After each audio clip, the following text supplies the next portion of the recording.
Okay, let's get started.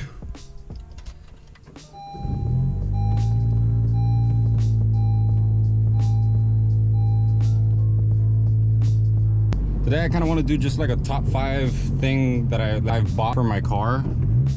Cop right in front of me driving below speed limit. Awesome.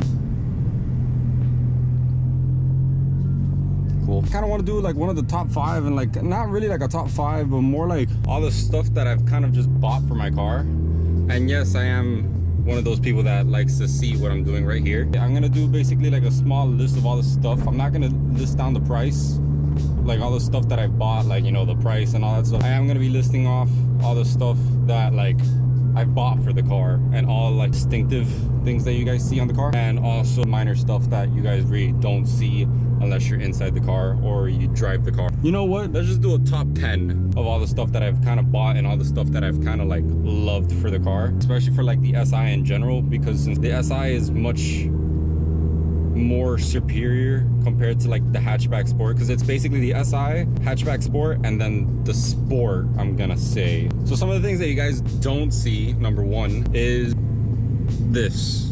So the shifter, for the most part, basically a Boomba Racing short throw lever shifter, which also brings down the whole lever about like a whole entire inch. And I have, so this is gonna be like a 2-in-1 type of thing. And then I have the Hurin short shifter adapter. So a lot of my throws are a lot shorter. So for example, if I downshift,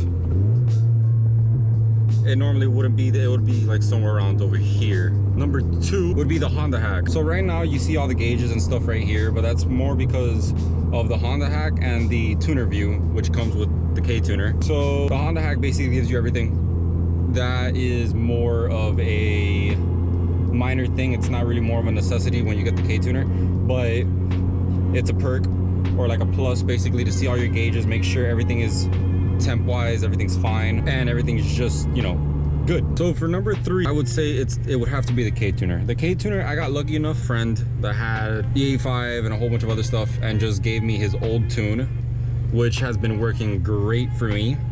So it's basically like a tune, base map tune, but been messed with, so it pulls a bit more timing and stuff like that, giving me a little bit more power. And look, a C8. Well, I got caught off guard by a C8. I basically kept, a lot of people tend to push the K tuner for what it is, because the K tuner for the most part is, people take advantage and they up the boost to like 26 or 28 pounds, and it's incredible how those people haven't blown, because our motors are basically glass.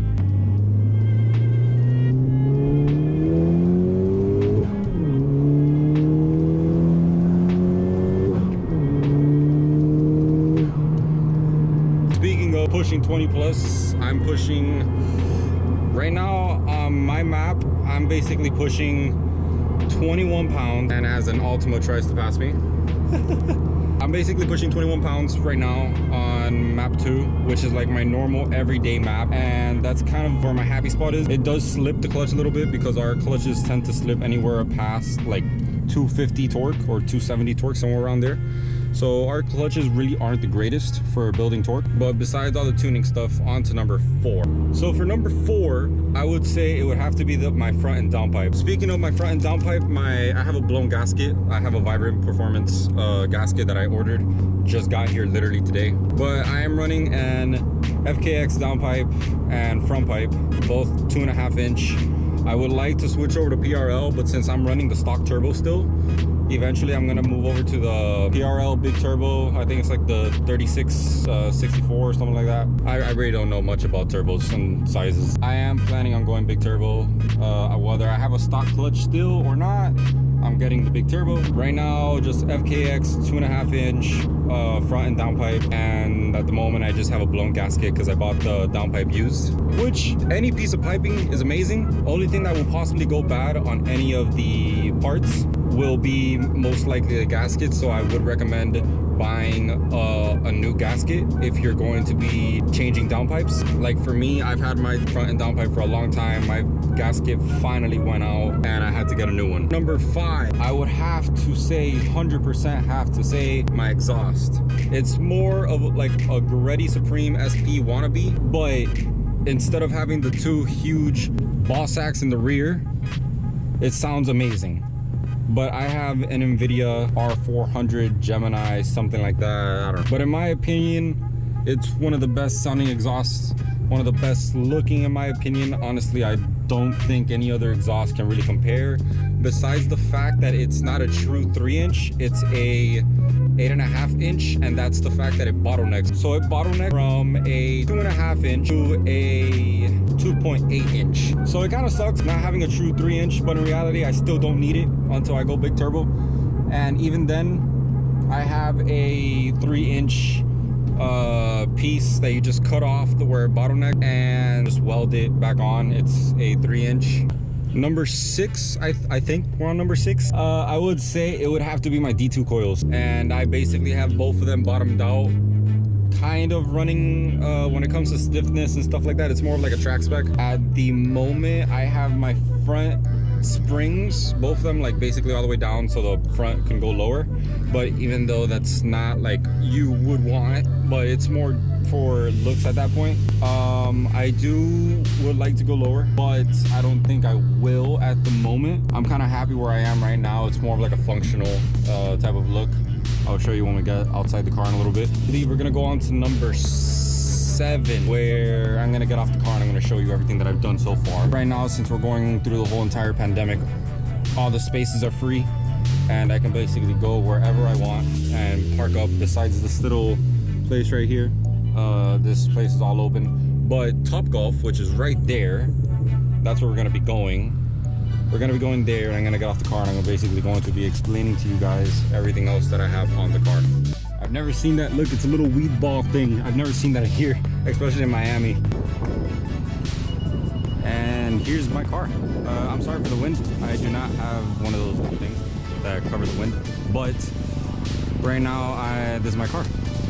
And so at the moment, I would say number 7, number 8, I forgot which one we're on, but would be the BBS wheels. These are Evo 10 wheels that I basically got off a friend. Ignore the tire lettering. Basically got the Evo 10 wheels for a really good price, and they're wrapped in Federals. And right now, I really love the car the way it is. I do want to get ESR wheels for looks.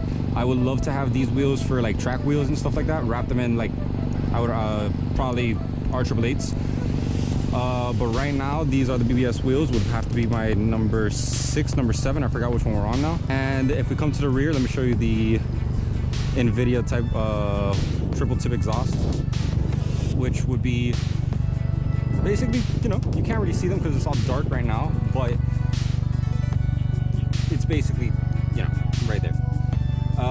But it's personally one of my favorite exhausts. So up here, ignore the intake. Right now, I'm basically only running it because of the flooding that we're having right now in Miami. Normally it's a cold air, and it kind of just drops down all the way to like down here to the front of the bumper. But because of all flooding and stuff like that, I'm kind of not running it. And I would say this is like number 9, I think. But we have the PRL intercooler, which drops down all the way to the front. You already know how an intercooler works for the most part. Honestly, that is more for aesthetics. I really don't need it on a stock turbo. I don't know if you can see it right now because of the sun and lighting and stuff like that, but it's kind of there. And the piping goes all the way from there, all the way to the front, go all the way over here to the hot side.